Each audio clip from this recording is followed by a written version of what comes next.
So I wanted to make a video about a script which I've written, which I'm using to manage my SuperMemo collection across multiple computers. So the reason why I think this setup is beneficial is because it allows you to have your SuperMemo collection synced across multiple devices, but this is not a requirement. You can still use it if you're using on a single device on a single PC, and it automatically backs up your collection to Git, and basically you don't need to worry about it at all, and at all times when you launch and quit SuperMemo, a backup will be taken, which is definitely very useful. So I'm pretty much doing a video guide for the write-up I've done here, so feel free to read this. So a few assumptions here. The first one is I'll be following the backup guide, which is this guide right here, specifically the Internet Backups Git section. Also, William did a video on pretty much setting up the Git collection from scratch, and he did it on GitLab, so I'll be linking this as well. For the script, it doesn't matter if you use GitLab or GitHub. You can use either. Personally, I'm using GitHub, which is what I prefer because I just find myself more familiar with it. Okay, so first things first, I'm gonna start by installing Git. So I'm gonna go to the backup guide, and then I'll start from the Internet Backups section. So I'm gonna download Git for Windows. So wait for that to download, that's pretty quick. So now when I run this, I'm gonna go through the steps. So now to install, go next. You can pick the path that you want here. So all of these are pretty much fine as they are. This is fine. This is probably the only one that you could want to change. So you can either use Vim if you're comfortable with it or you want to learn it. Otherwise, Notepad++ work fine, or literally anything else like Notepad will be installed everywhere. So I'm just gonna use Notepad as mine just for this demonstration. Not that I'm afraid of Vim or anything, but so it's pre-installed in every machine, so it makes things easier. And for the rest of these, you can pretty much keep these as default. If you're not sure, then yeah, the defaults are fine. So I'm just gonna click through all of them. Once again, feel free to read through and see if you actually care about them. But then once this finishes, just go install and wait for it to finish. So once Git is installed, you will want to register an account either with GitHub or GitLab. So for this demo, I'm gonna use GitHub because that's what I'm using myself, and personally I find it easier to use, but once again, more a matter of preference than anything else. For either GitHub or GitLab, you'll need to register an account, which I won't do because it's simple to do as is. But then once you've done all of that, you can create a new repo, and you do that by clicking New here. Here you will need to pick a name for your repo. So I like knowledge collection because it doesn't need to necessarily be related to SuperMemo, and this way you can store other things in it. Keep it private so other people cannot see stuff that you're storing, and then none of these you're particularly interested in, so you can just go ahead and create a repo like that. So now that you've done this, you will have your Git HTTPS URL. So HTTPS is preferred, so pretty much leave it as is. So you want this URL, click here to conveniently copy it. And then what you want to do is go to a folder where you want to have your SuperMemo collection live.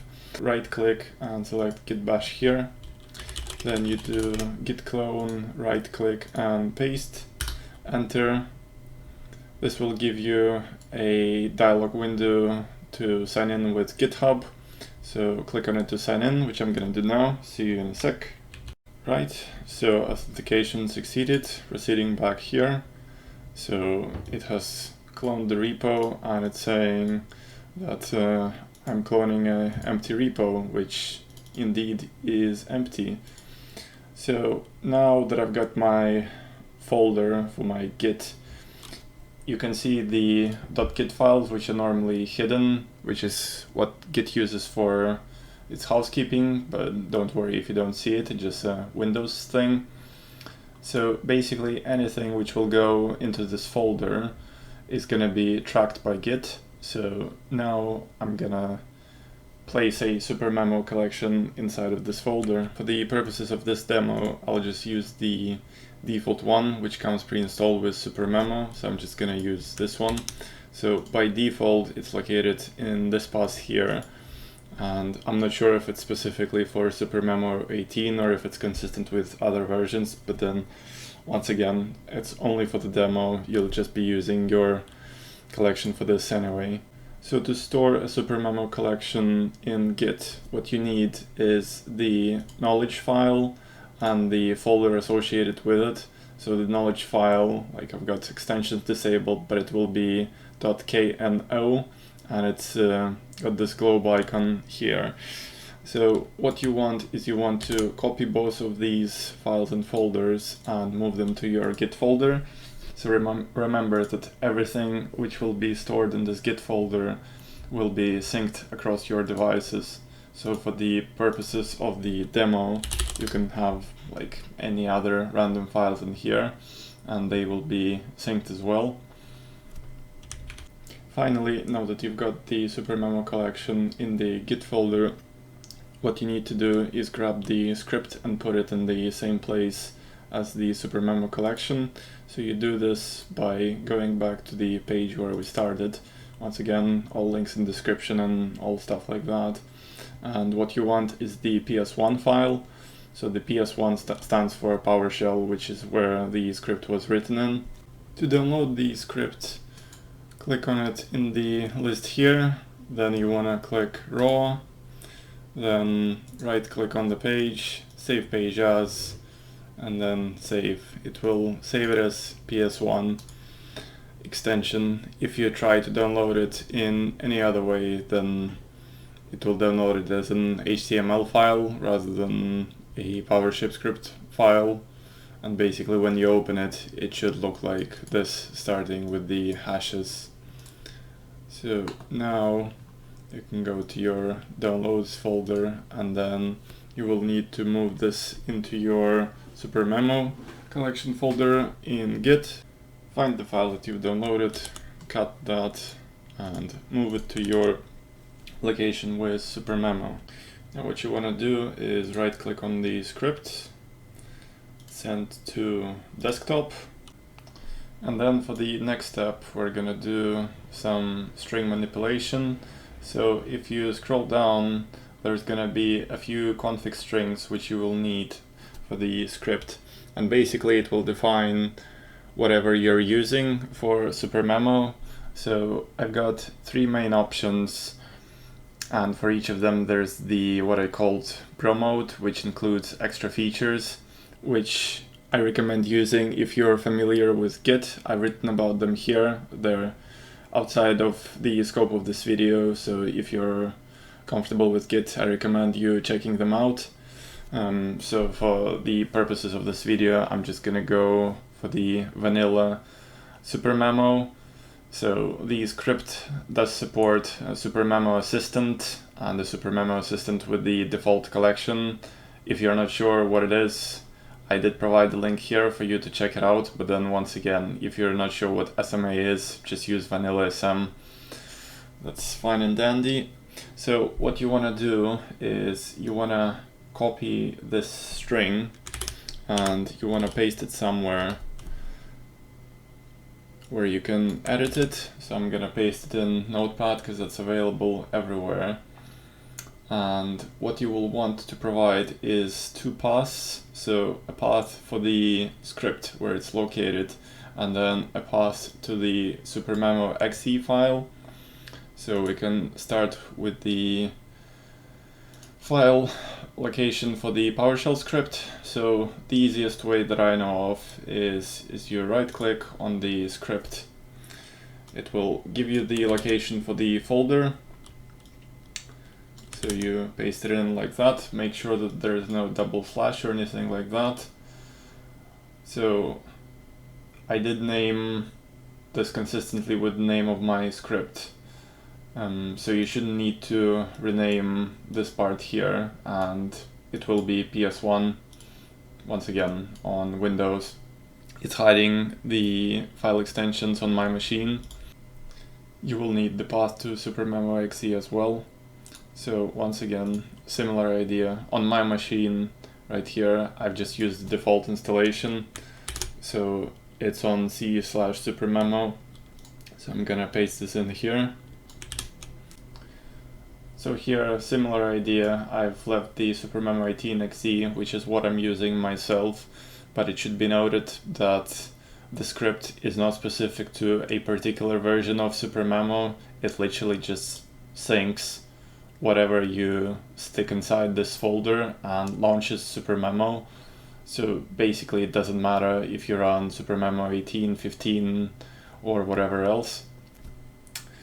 So finally, Ctrl A to select everything and copy. Go to your desktop, find the shortcut which we've created previously. Right click and select properties, and in the target, just Ctrl V, the string which we copied previously, and click OK. So when you launch the script for the first time, it will probably fail, and you're not sure why it's doing that. You can easily check this. So you do this by pressing Windows and going to PowerShell. Now what you do is you copy the properties and take the target from here, paste this in via right click and then enter to launch it. Now this will give you the error that it's giving when you launch it from the desktop, but then since it's an console application, it doesn't bump out, and then you can actually read it through. So in this case, it means that the error is because the file is not digitally signed, and basically PowerShell protects you from dodgy scripts from the internet.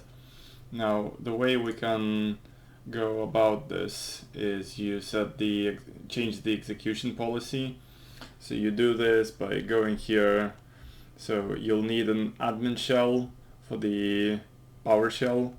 So you do this by pressing the Windows key, start typing PowerShell, and then you hold Control, Shift, and Enter. It launches the admin prompt, so say yes. I'm not sure if you can actually see that. Now in here you want to copy this. So you want to paste it in the admin PowerShell, right click to paste, enter. So execution policy change, A for yes to all, enter. So that's all changed now. So I think you actually need to relaunch it for changes to take effect. So launch a new PowerShell, and then gonna do the same thing which we did before. So properties, target, paste this, enter, and it's still saying that it's not digitally signed. So because of this, there is one more thing you need to do. So I'm just gonna go to my folder. So here you need to right click on the script, click properties, and then where it says the file came from another computer, you tick unblock and then OK. And if you right click on properties, you will notice that it actually went away. Now if you go back to the same old PowerShell window, up for previous command, enter to run, and it's starting to run. So it's not actually complaining and not throwing any errors. So hopefully this means that the error will go away. So now we can close this and launch the script as we would.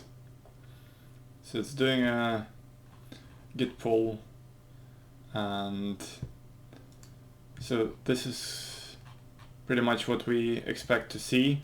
So A in this case means it's added, as in this is a new file and it's adding it for the first time. So what it does is it does a git pull to synchronize from another machine, but there's nothing to synchronize, so it doesn't really do much there. And then yeah, it just says all these files are new, but then that's expected because we're seeing these files for the first time in this repo. So now if you press enter to continue, it launches SuperMemo. So this is my test collection, so error, ignore it. So now it just launched your SuperMemo, so you can do whatever and use it as you would normally. So test topic. So when you're done using it, close it. And now it's complaining that I've not sent my Git credentials, so I definitely can't do that. So you do this by copying these guys, and then we can reuse the PowerShell terminal which we used before. So I just copied this from the other one, and it's really for yourself, so it doesn't need to be anything that you don't want it to be. So you set this, and then copy this, copy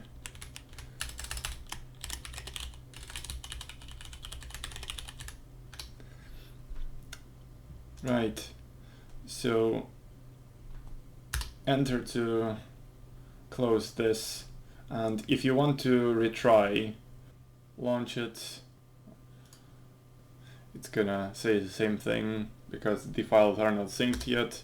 Enter local changes, we still expect to see them here. Close it. Okay, so push has been successful, meaning that it's all good to go and the collection has been synchronized. The only reason why the window is still open and hasn't been minimized yet is because it needs to do some housekeeping as part of the first run, but all is well. I'm just gonna run it again to confirm that it all worked correctly. So it does take a few runs to go through a full cycle and make sure everything kind of smooths out and, you know, runs smoothly. But then once that's done, then it should be easier to run in the subsequent runs. So I'm gonna launch this. It's doing a git pull to sync, and this is what you expect to see most of the times. So it did a git pull to check if there's any new changes in Git, didn't find anything. It did a git status to check if there's any dirty files, none found, and then it just launched SuperMemo, and this is what we saw. It immediately switched to it, so you can begin hacking away with your knowledge. So once you make some more changes here, you close SuperMemo, it does a git pull and push, and it disappears. So once again, this is what you expect to see in your normal use case. The fact that the PowerShell script window disappears means that it's successful and there's nothing more to do.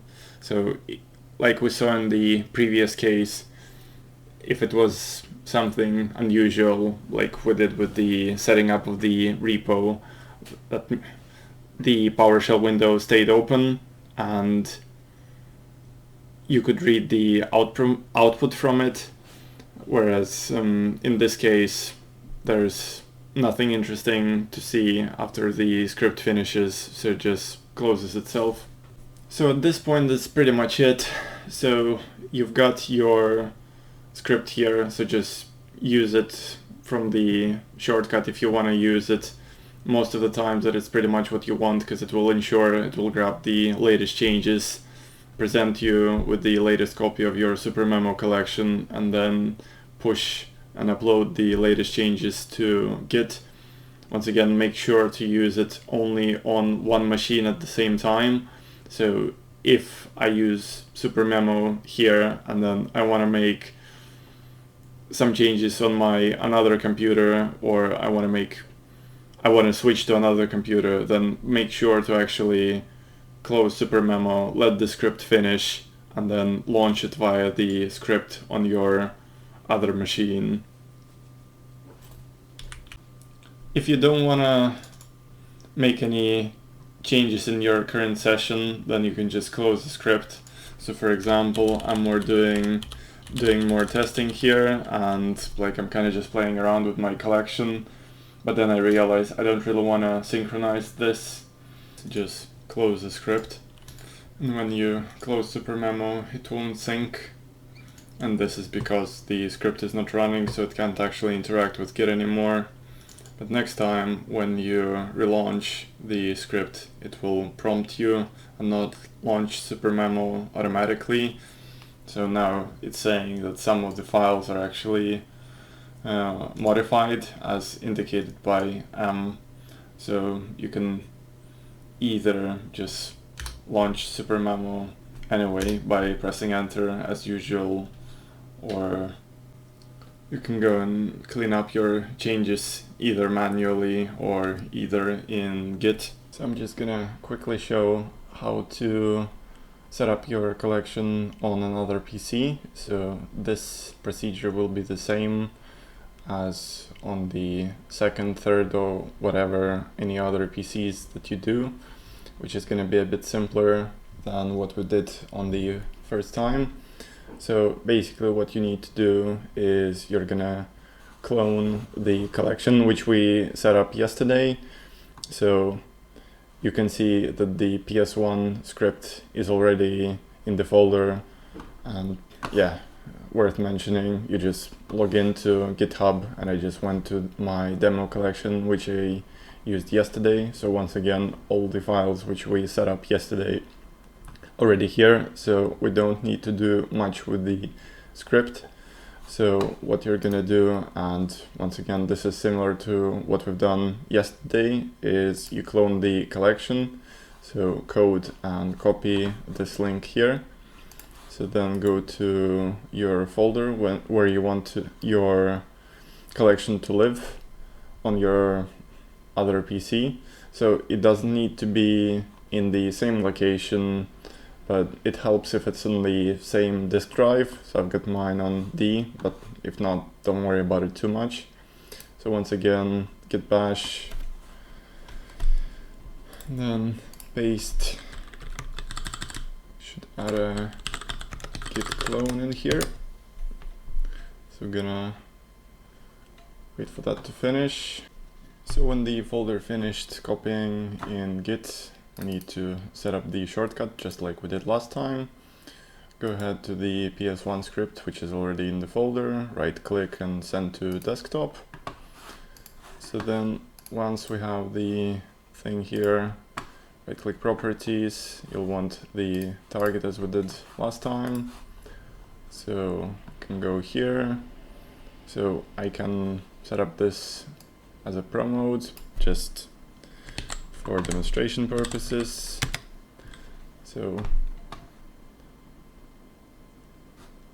open this in a editor, paste this, so you'll want the pass to the script as we did last time. So I'm gonna copy this,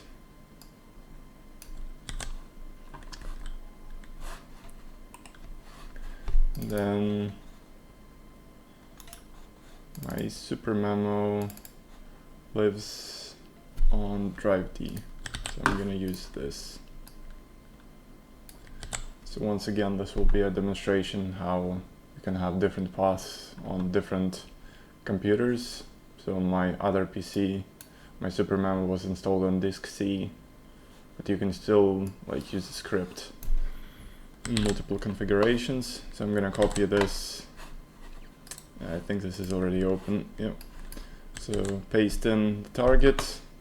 Okay. I've already done the execution policies on this machine, but they will be literally the same way where what we've done on the other machine. Launch the script. The script checks that there's no action required And this is indeed the case, so it just launches SuperMemo straight away, so you know you can just start working. SuperMemo is actually launched in whatever collection was there before, so you need to make sure that you launch the correct collection. So this does mean that if you have multiple collections, then you will need to switch between them, because the script doesn't actually make SuperMemo remember which collection you're using. So the best way to do this is use Ctrl-O to switch between them. And then I'll need to add a collection. So I'm gonna go to the folder which we've done and click OK. And now you can see that these are pretty much the same files which we saw last time. And once again, if I make some more changes here, close this, then it detects that there's more things that were updated, pushes them, and then disappears, meaning it's all successful. So now, if I want to do more SuperMemo, I can launch this shortcut here on this PC and do it here, or I can just go to another PC back where I started on the previous one and use it there, once again via the shortcut. And that's pretty much it. And just another quick note that all the configs and the link to where the script lives is all available from the script itself. So if you do forget, lose it or whatever, like, you can still access it. So basically, if you right click and edit, or with code or whatever, depending on what you've got installed, by default it launches it in the PowerShell editor, but it's still good enough to view the file, so don't be scared of that. And if you need to find the guide which I've been referring to as part of this video tutorial, then it's available here, and likewise all the configs which are available online on the guide are still available here. So just copy the thing like you would have from the guide, just don't need the hash here. So that's kind of it. At least that's the short version of it. I've put more notes on the actual README, so any questions, read through all of that, or contact me, and yeah, any questions, let me know.